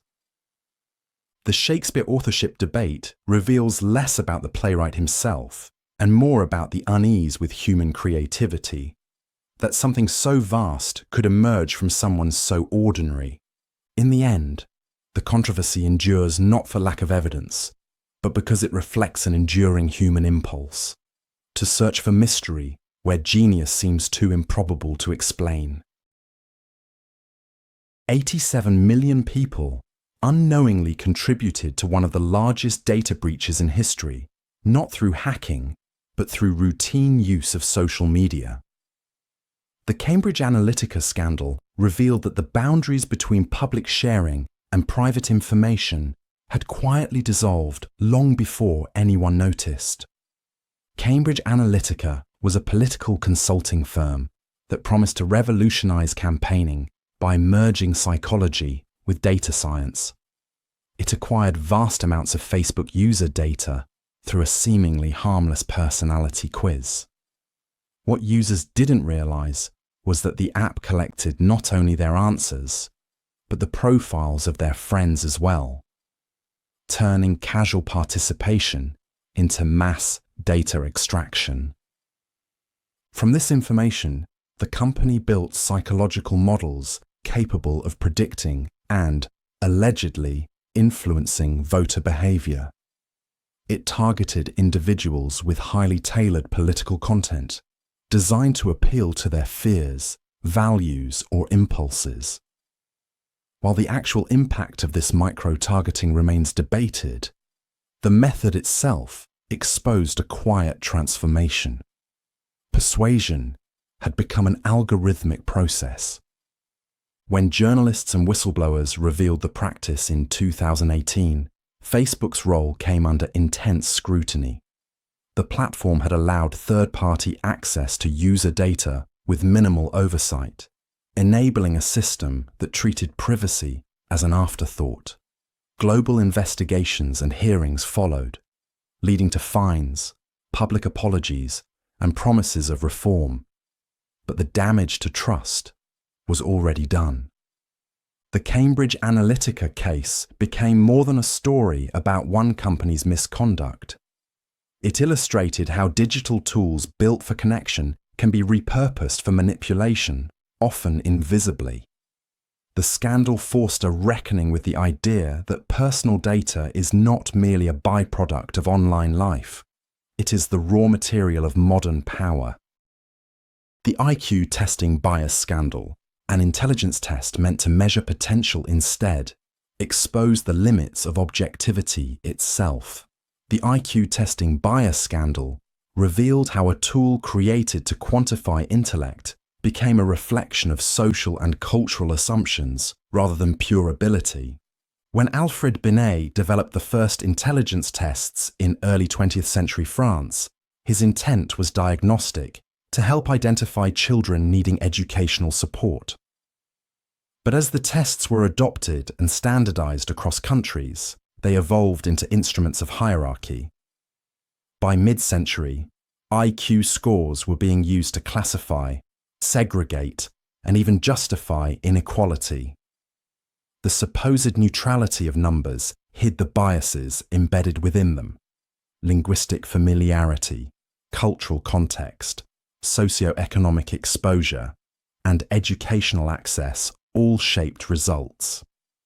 Controversy intensified during the 1960s and 70s, when psychologists and civil rights groups began to expose systemic bias in standardized testing. Studies revealed that test designs favored dominant cultural norms, effectively penalizing those from minority or disadvantaged backgrounds. The 1969 publication of Arthur Jensen's paper, arguing that genetic differences explained IQ disparities, ignited global outrage as it blurred the line between science and prejudice. Legal battles soon followed, including Larry P. v. Riles, 1979, which banned biased IQ testing of black students in California schools. The scandal was not about one test or theory, but about the illusion of impartial measurement. It forced psychology, education, and policy to confront a deeper question: can intelligence ever be captured by a single metric? Over time, the debate reshaped the field. New approaches began to emphasize multiple forms of intelligence, cultural context, and the dangers of quantifying human worth. The IQ testing bias scandal stands as a reminder that data without reflection is not knowledge. It is power disguised as truth. The Pentagon Papers leak. The United States government once classified its own history. That, in essence, was the paradox of the Pentagon Papers, a secret record of policy decisions on the Vietnam War that revealed not new crimes, but a pattern of concealment. Commissioned in 1967 by Defense Secretary Robert McNamara, the Pentagon Papers were a 7,000-page internal study of US involvement in Vietnam, tracing decisions made across 4 administrations. They documented a widening gap between what leaders said publicly and what they knew privately: that the war was unlikely to be won, that escalation was politically driven, and that official statements often served optics more than strategy. In 1971, Daniel Ellsberg, a military analyst with access to the study, leaked the documents to the New York Times. When the paper began publishing excerpts, the Nixon administration sought an injunction, an unprecedented act of prior restraint. The case escalated to the Supreme Court, which ruled 6-3 in favor of the press, citing the public's right to know over the government's claim of secrecy. The scandal did not center on espionage or ideology, but on credibility. It marked a shift in how citizens perceived authority. If the government could mislead its people about war, what else could it hide?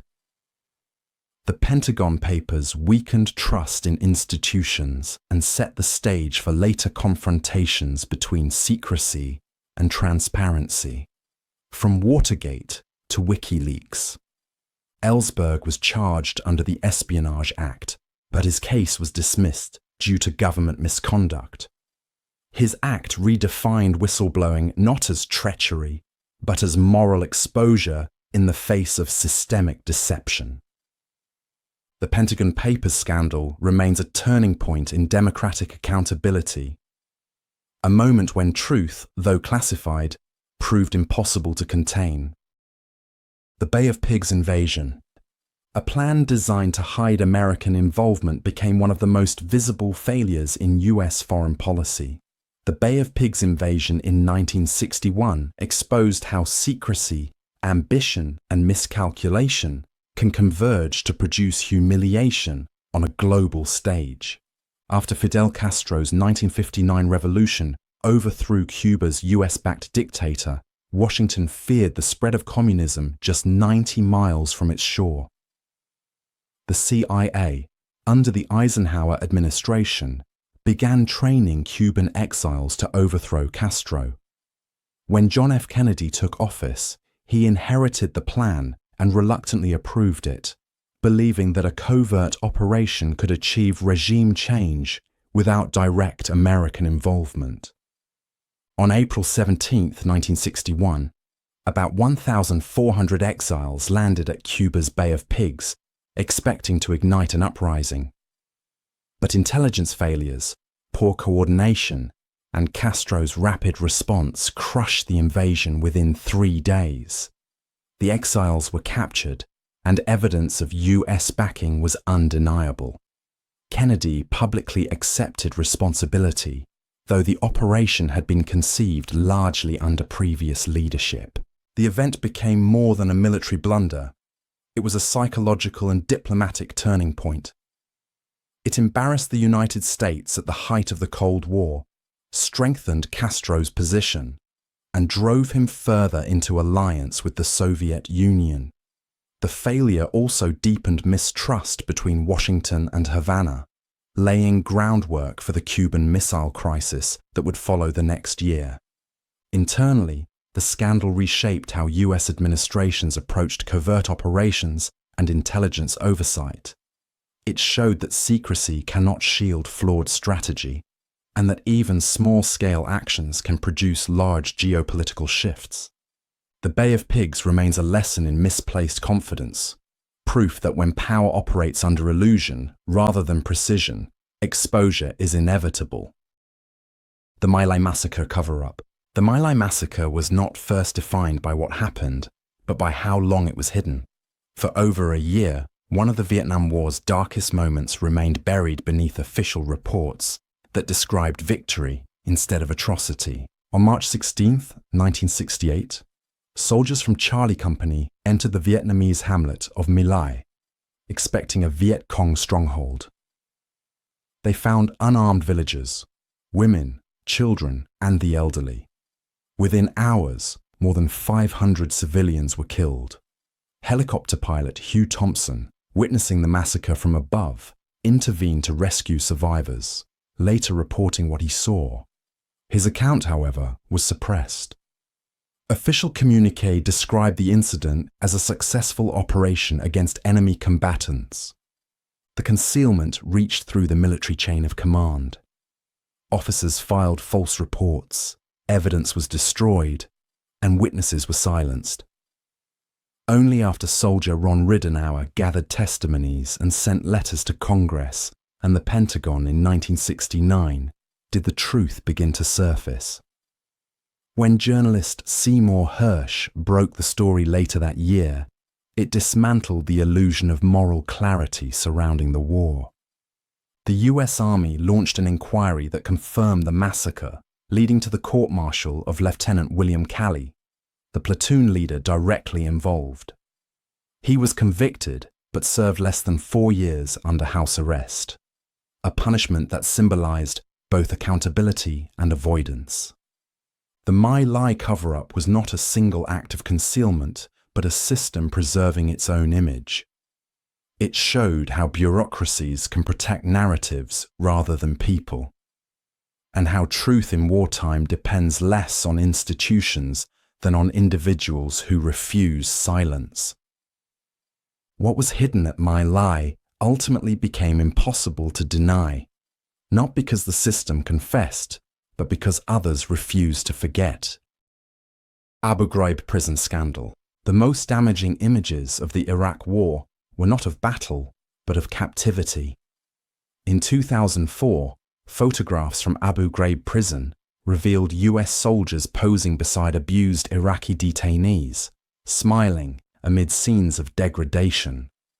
What had been a symbol of Saddam Hussein's tyranny had become evidence of American misconduct, and with it, a collapse of moral authority. Abu Ghraib was a former torture site under Hussein's regime, repurposed by US forces as a detention center after the 2003 invasion of Iraq. Thousands of prisoners were held there, often without charge. In theory, it was to serve as part of a system of interrogation aimed at extracting intelligence about insurgent activity. In practice, it became a site of chaos, humiliation, and unchecked power. Reports first surfaced in late 2003, but the world learned the details when CBS's 60 Minutes 2 broadcast leaked photographs the following April. The images, hooded detainees, naked bodies, leashes, and mocking grins, offered irrefutable proof of abuse. The US Army launched investigations that found violations of the Geneva Conventions and command failures at multiple levels. Several low-ranking soldiers, including Private Lindy England and Specialist Charles Grainer, were convicted. Yet critics argued that the culture enabling such behavior extended far higher, shaped by ambiguous directives in the broader War on Terror. The scandal became more than an episode of misconduct. It reshaped global perceptions of the United States. What was meant to be a mission of liberation now appeared as an occupation marred by hypocrisy. Abu Ghraib entered the lexicon as shorthand for the corrosion of principle under the strain of war. No photograph from the conflict showed combat, but each one showed power, stripped of its pretense. WorldCom accounting fraud. WorldCom's collapse in 2002 revealed a paradox of modern capitalism. A company could appear prosperous not by creating value, but by fabricating it on paper. At its height, WorldCom was the second largest long-distance telecommunications firm in the United States, worth over $180 billion. Within months, it became one of the largest bankruptcies in history, undone not by competition, but by arithmetic. Founded in 1983 and led by CEO Bernard Ebbers, WorldCom expanded rapidly through acquisitions, becoming a symbol of the telecom boom of the 1990s. As revenues began to stagnate, executives faced the pressure of maintaining Wall Street's expectations. Instead of admitting decline, the company concealed it, capitalizing ordinary expenses and inflating profits by over $11 billion. This manipulation made routine costs appear as investments, transforming losses into gains with the stroke of an accountant's pen. The fraud unraveled when internal auditors discovered irregular entries in 2002. Whistleblower Cynthia Cooper's findings exposed the scale of deception, prompting investigations by the Securities and Exchange Commission. The revelation wiped out tens of thousands of jobs and the retirement savings of employees and investors who had believed in WorldCom's artificial success. Ebbers was later convicted of fraud and conspiracy, sentenced to 25 years in prison. The WorldCom scandal did not merely expose an accounting failure, it revealed the fragility of financial trust. It demonstrated how corporate systems reward short-term performance over long-term integrity, and how the architecture of numbers can conceal rather than clarify economic reality. When trust becomes a tool for profit, transparency itself turns into risk. WorldCom's story remains a reminder that even in markets governed by logic, belief can be engineered and undone with equal precision. Validation.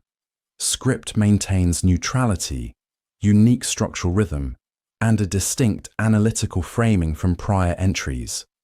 Proceed. The Boeing-NASA safety cover-ups. The pursuit of progress often collides with the limits of safety.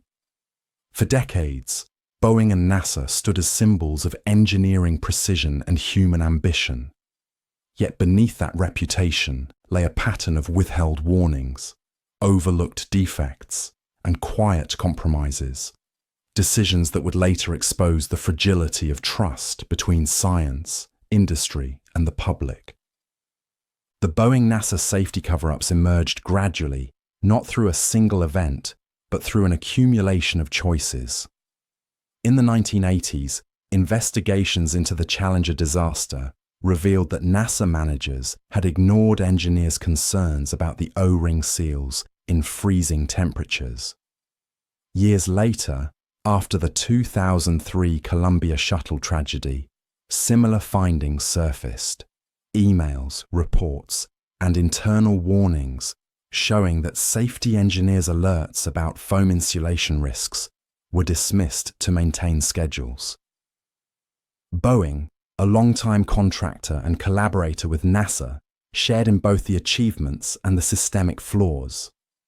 Over time, allegations grew that Boeing's commercial space projects, including work on the Starliner spacecraft, were marred by quality control failures and communication breakdowns, issues reminiscent of those found in its commercial aviation crises.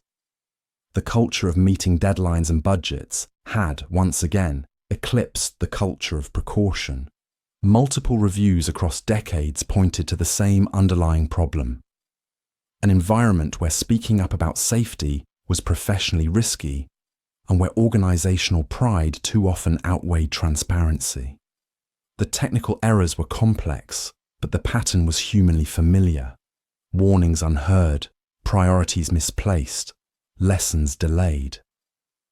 The Boeing-NASA scandals did not only challenge aerospace accountability, they questioned the very idea of technological infallibility.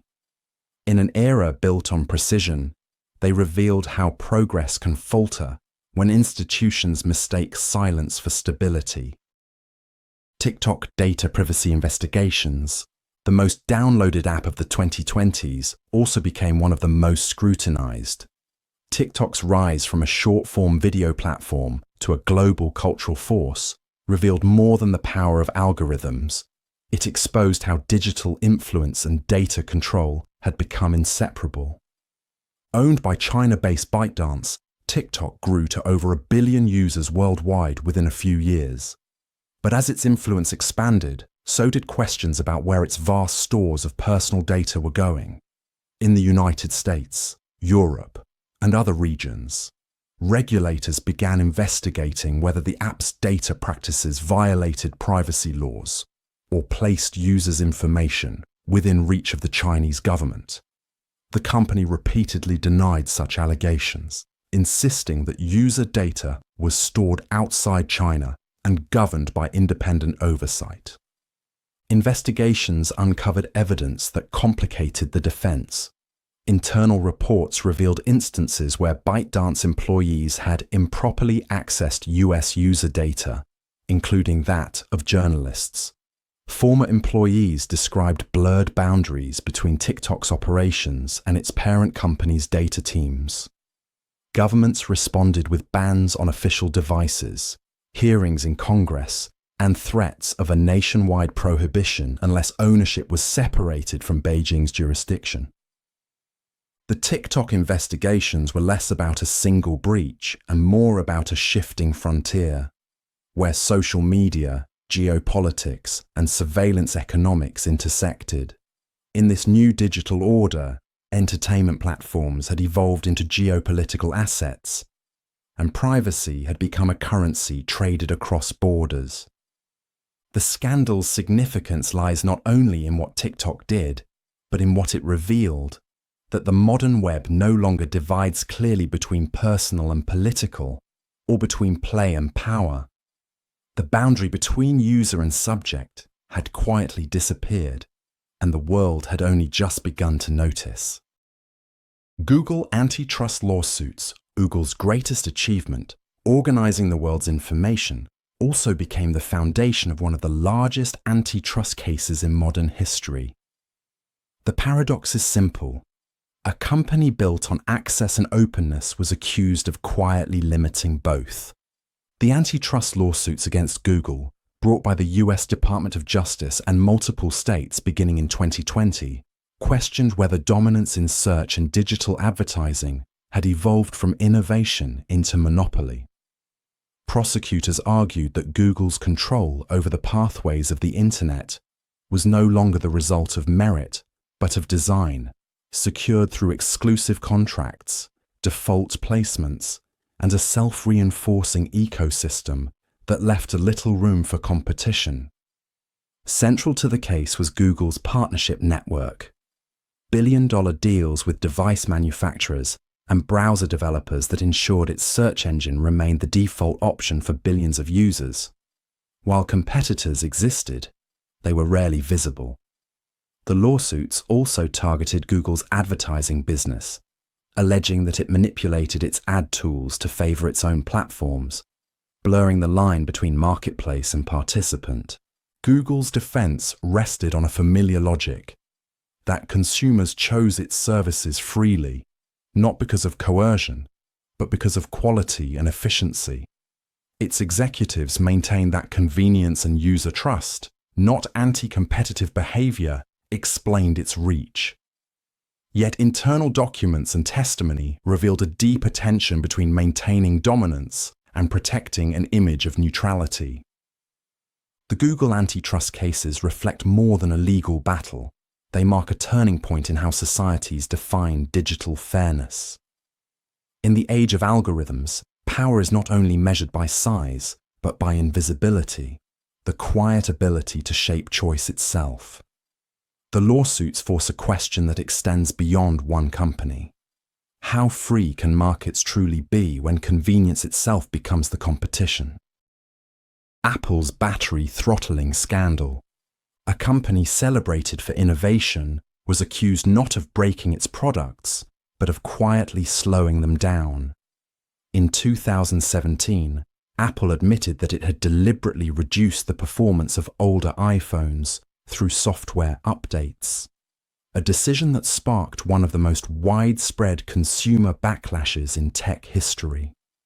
The paradox was striking. A brand built on trust and quality had justified secrecy as a form of protection.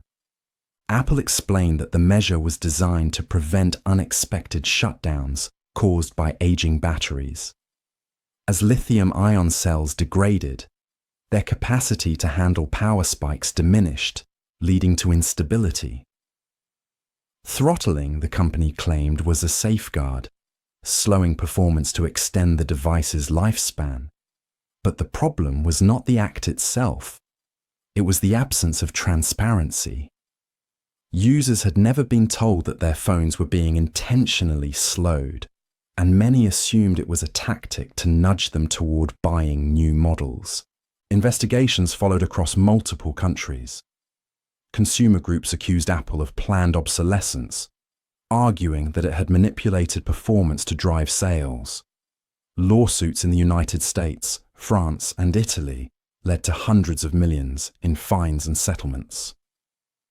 Under public pressure, Apple apologized and introduced a battery health feature that allowed users to monitor and control throttling themselves. The scandal exposed more than a technical decision. It revealed the fragility of consumer trust in the digital age.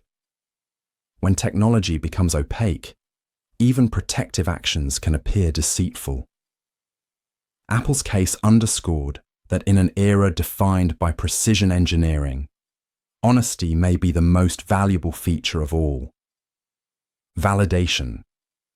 This script maintains neutrality, distinct rhythm, and unique structure.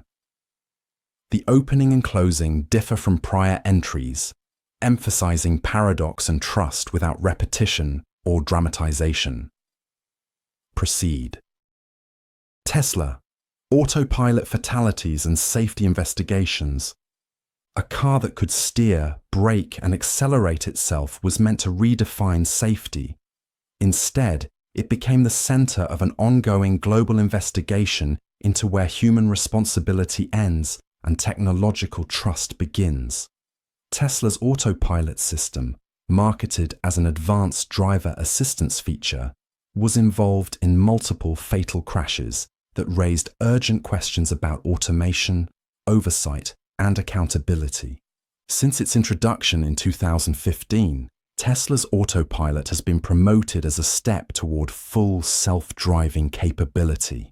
The system uses cameras, sensors, and machine learning to navigate roads with minimal input.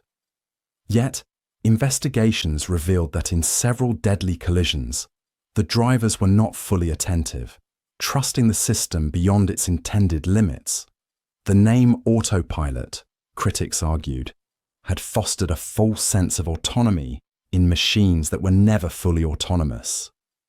Regulators from the National Highway Traffic Safety Administration and the National Transportation Safety Board launched extensive inquiries. They found that while the technology often performed within its design, Tesla's marketing and safety protocols blurred crucial distinctions between assistance and autonomy. Some drivers misused the system entirely, sleeping, filming, or disengaging from the act of driving, while the company continued to collect vast real-world driving data from every incident. Tesla defended its system as statistically safer than human drivers, emphasizing that driver misuse, not design failure, was to blame. But each fatality reignited the same debate. Can partial automation coexist with human vigilance, or does it inevitably dull it? The Tesla investigations are less about malfunction than about meaning. How society defines control in a world where machines assist, but do not yet decide. The technology did not just change the car, It challenged the idea of what it means to drive.